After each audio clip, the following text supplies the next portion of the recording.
Christian Horner, the man who built Red Bull Racing into a Formula One powerhouse. But what if I told you that for 2026, the biggest story in F1 isn't a driver, a car, or even a regulation change? It's Horner himself.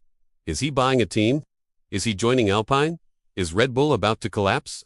And what does this mean for Max Verstappen's future? Today on Motor Pulse, we're diving deep into the rumors, the politics, and the power plays shaping the 2026 grid.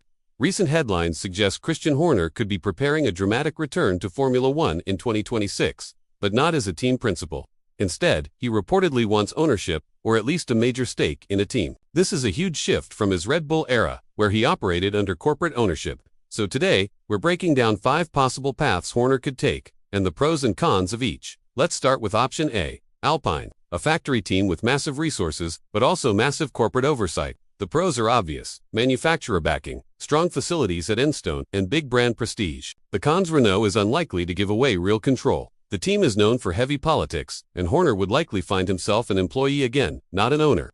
This seems to go against his reported ambition for ownership. Next up, option B, Sauber, which will soon become Audi. This is a huge project. But Audi didn't join F1 just to hand over power. The upside is you get a full works team, a big budget, and a clear long-term vision. The downside, however, is that Audi will not give up control. You'd be dealing with corporate rigidity, which feels like an unlikely fit for Horner's entrepreneurial style. It's a big brand, but offers very small freedom. Now for option C, Haas. This is arguably the most realistic buy-in target on the grid. It's an independent team, and it's believable that Gene Haas could be convinced to sell for the right price, giving Horner the ownership he wants. The cons are significant. The team's performance is weak. It needs a total rebuild from the ground up, and there's no manufacturer backing. It's the realistic buyout, but it's a massive project. Option D is Williams, a legendary name and a very tempting redemption arc. The pros here are the iconic brand, fact that Dorilton Capital might accept a strategic partner to accelerate growth, and the huge amount of fan goodwill. The cons: Dorilton may not want to sell a controlling stake. The team needs long-term investment to get back to the front, and the expectations would be sky-high. It's a case of legacy meeting a massive opportunity. Finally, there's option E, a brand new team. This is the boldest and riskiest move of all. The major pro is full, uncompromised control. Horner could build the team's culture from scratch with no pre-existing baggage. The cons, however, are monumental. Formula One is very resistant to new entries. The cost would be massive, and it would likely be years before the team is even remotely competitive. It's total control, but also total risk.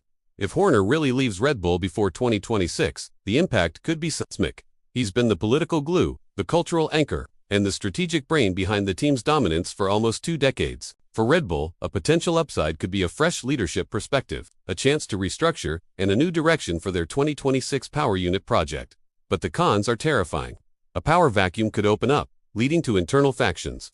Sponsor uncertainty would become a real issue, and there would be a major risk of losing key staff like Adrian Newey, who are loyal to the team's structure. So let's circle back to Alpine, the most talked about landing spot. Does it actually make sense? On one hand, yes. The team has big resources. It's currently underperforming, which gives a new leader plenty of room for a significant overhaul, and the facilities are top tier.